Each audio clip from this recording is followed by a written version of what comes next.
Bonjour à vous, heureux de vous retrouver aujourd'hui pour un nouvel épisode et pour une nouvelle de mes interventions.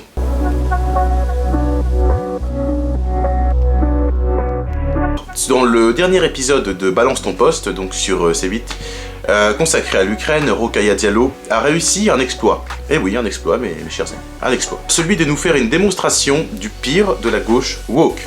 Donc lors de son intervention, elle était quasiment à deux doigts d'intimer le peuple ukrainien à reconnaître son privilège blanc. C'était presque ça, elle était là, convaincue et pensant être convaincante, et pensant que le peuple ukrainien avait un privilège blanc. Mais elle était aussi à deux doigts de nous dire que c'est parce que les Ukrainiens sont blancs que les médias parlent de leur grand déplacement.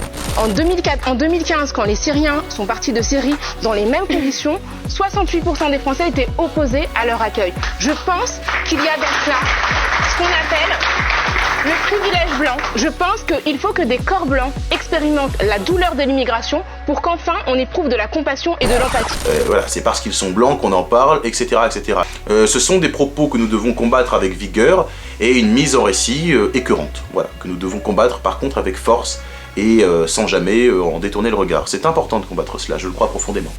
Donc l'inoxydable héroïne du FC anti-blanc est plus encline à poser la Fashion Week le week-end qu'à comprendre les réalités profondes provoquées par une guerre, passe son temps à expliquer qu'il y a un racisme systémique, que c'est la faute, si vous voulez, toujours des blancs, qui quoi qu'ils fassent sont toujours les bourreaux avec elle. C'est toujours comme ça, ils sont toujours les bourreaux. Rokhaya Diallo n'a plus aujourd'hui, il faut le dire, n'a plus de réalité que la vision fantasmée de son idéologie. Je crois que c'est le juste terme. Je pense que c'est très grave. C'est très grave pourquoi ? Parce que cela vient gangréner nos sociétés, mais aussi pourrir très clairement l'esprit des gens qui s'approprient après cette thèse, au fond profondément racialiste, mais aussi quelque part un peu raciste. Moi qui ai vécu le racisme, le vrai, et non pas de la part de blancs, je suis le mieux placé pour juger les interventions, pour y revenir, de Rokhaya Diallo. Pourquoi ? Parce que contrairement à ce que dit cette personne, ce ne sont pas les blancs, entre guillemets, qui sont les plus racistes. Il faut le savoir. Qui m'a agressé en février, ce n'était pas des personnes blanches. Qui passe sans arrêt son temps à m'insulter, à me traiter de vendu, de noir de maison, ou que sais-je encore, ce sont bien des noirs, ce ne sont pas des blancs. Les blancs, au contraire, entre guillemets, même si je n'aime pas faire cette distinction raciale, sont ceux qui me défendent et me soutiennent le plus dans mon action. Il faut le dire de la manière la plus claire qui soit, ce ne sont pas les blancs qui aujourd'hui sont les bourreaux de tout. Aujourd'hui, chacun a sa part de responsabilité, mais le racisme ne provient pas systématiquement des blancs. Évidemment, ça existe, bien sûr, ce n'est pas à nier, c'est une réalité qui n'est pas fantasmée que de dire qu'il y a du racisme qui existe aussi de ce côté-là. Mais je pense qu'il est moins fréquent, il est moins diffusé de la part de personnes blanches que de la part de personnes noires. Aujourd'hui, c'est la réalité de notre société, il faut le reconnaître. Et Madame Diallo, dans ses délires idéologiques, nous raconte qu'il y a toujours une emprise blanche, qu'il y a toujours un privilège blanc, que les blancs sont toujours responsables de tout. C'est un peu du même acabit que Yannick Jadot qui vous disait que meeting de Zemmour, je cite, c'est que des blancs. Et puis qu'il y avait un noir d'affichage derrière Zemmour, et c'est un peu du même niveau de bêtise, comme quand ce dernier disait également que Zemmour était, je cite, un juif de service. Zemmour est juif. Et alors ? C'est-à-dire qu'en fait, il fait le juif de service pour les antisémites. Je ne sais pas si vous vous rendez compte des propos tenus. Ou qu'il disait encore, il y en a marre de tous ces hommes blancs en politique. Pardon, mais nous sommes en France. Je suis désolé, mais je ne vois pas où est le mal à ce qu'il y ait des hommes blancs en politique. Il faut arrêter de toujours taper sur les blancs sous prétexte d'une oppression fantasmée. Celui qui veut s'intégrer en France s'intègre. Il n'y a aucun souci avec ça. Les Français ne sont pas des gens étriqués, ne sont pas des gens racistes. Il faut arrêter de les prendre pour des idiots. Et je le crois profondément, c'est d'ailleurs mon histoire personnelle, j'ai toujours été parfaitement intégré à la France. Pourquoi ? Parce que j'ai fait ce choix, et qui au fond est un devoir et quelque chose de normal, de l'assimilation. L'assimilation, vous venez d'ailleurs et vous vous appropriez une culture. Moi, je me suis approprié la culture de la France toute ma vie, j'ai toujours vécu en France. Je me suis approprié cette culture française qui par ailleurs est belle, et magnifique et rayonnante. Chacun devrait pouvoir, et devrait en fait adopter ce procédé, ce processus plutôt d'assimilation qui pour moi est quelque chose de normal. Vous venez d'ailleurs et vous devenez d'ici. C'est parfaitement normal. Il faut arrêter, je pense, de faire ce que fait Madame Diallo, c'est-à-dire de se victimiser et de faire croire que l'on combat le racisme tout en étant dans des postures qui sont parfois douteuses. Je pense qu'il faut arrêter cette hypocrisie qui finalement est assez vite démontable. Tous ces prêtres de l'antiracisme qui disent partout que certains candidats à la présidentielle par exemple sont racistes, ou que des responsables politiques sont racistes, ou que machin est raciste, etc., ou que moi-même je suis raciste, sont les premiers qui en retour vont vous traiter de vendus, vont vous qualifier des pires horreurs, des pires noms, des pires colibés pour pouvoir chercher à vous abattre. Ce sont ceux-là les racistes, ce sont ceux-là les personnes les plus dangereuses. Si vous vous faites traiter de raciste aujourd'hui, ça veut dire que soit vous avez essayé de défendre votre pays, soit vous êtes assimilé. Et aujourd'hui, je regrette profondément qu'il soit mal vu que de s'assimiler parfaitement à la France. J'ai quoi? J'ai 18 ans, 19 au mois d'octobre prochain, et je suis parfaitement et pleinement et seulement français.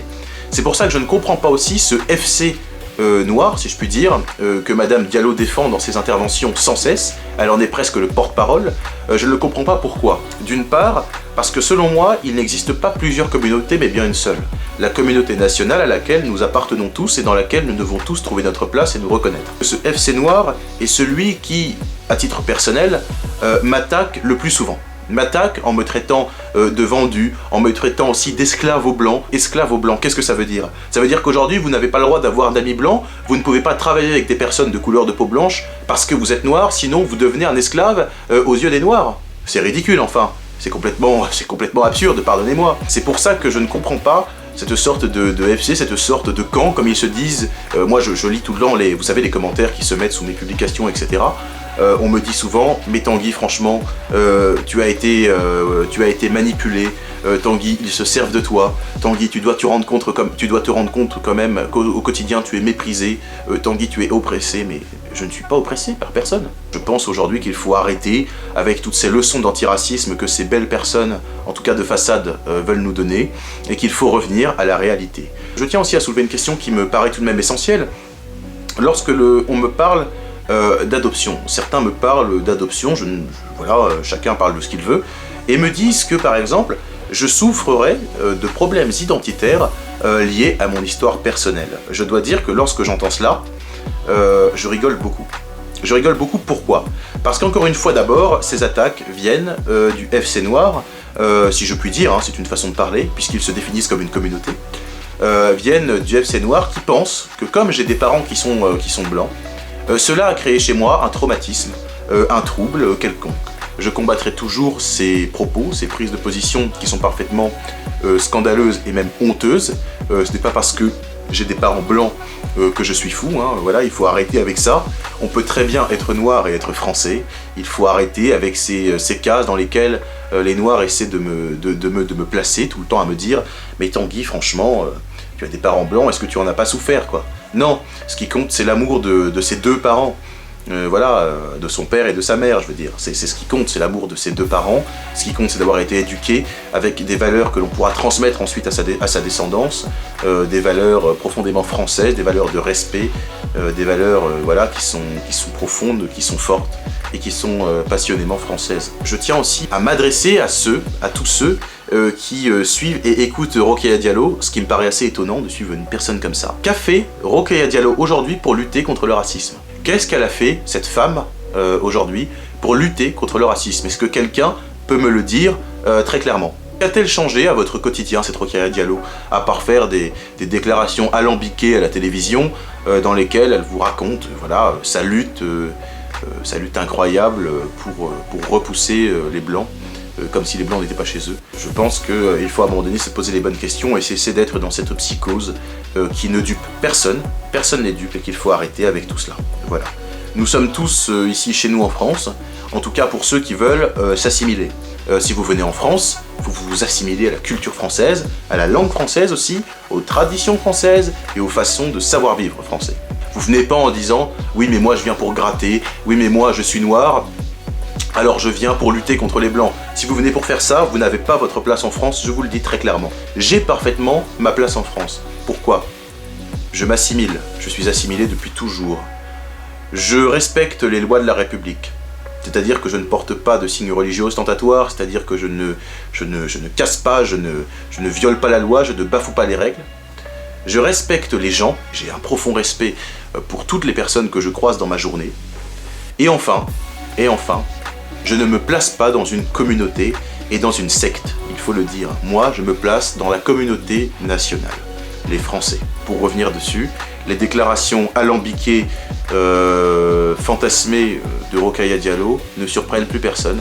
Et je pense que Madame Diallo, dans ses délires racialistes grotesques, n'arrivera plus jamais à attraper qui que ce soit, ni à convaincre ce que je pense dans le fond. Elle n'a jamais su faire. Je tenais à revenir là-dessus et à appeler tout simplement à une grande réflexion. Vous commencez à me connaître, hein, vous connaissez mes positions.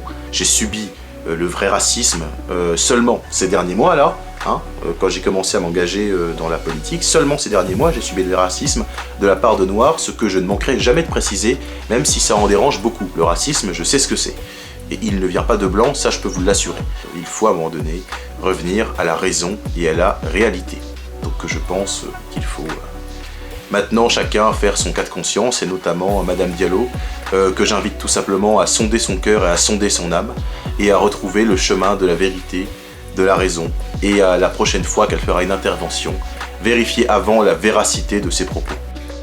Je vous remercie pour votre attention, et puis je vous dis à très bientôt, à très vite, pour un prochain épisode. Merci à tous.